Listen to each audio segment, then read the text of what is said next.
Поранешниот градоначалник на општина Демир Капија Трајчо Димитриев, поранешниот председател на Советот на општината и уште две други лица, поранешни вработени во општината, се приведени по барање на финансиската полиција, потврди директорот Арафат Муареми за 1 ТВ.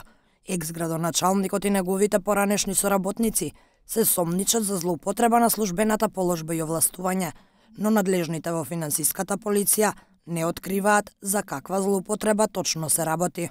Приведените се донесени на информативен разговор во управата на финансиската полиција, а оттаму за 1 ТВ велат дека подоцна ќе бидат предадени на надлежен јавен обвинител, кој треба да донесе одлука за понатамошното постапување. Информациите за тоа дали ќе бидат барани мерки притвор или пак други мерки на предпазливост од финансиската полиција најавуваат за утре. Инаку, поранешниот градоначалник Трајчо Димитриев во април годинава заработи кривична пријава од СВР Велес за нелегално одобрување финансиски средства во предизборна кампања за добивање на дозволи за сеча на огревно дрво на 20 социјално загрозени семејства од село Дрен. Полицијата утврдила дека лицата за кои биле наменети паричните средства не се лица во социјален ризик, со што е оштетен општинскиот буџет со 110.000 денари.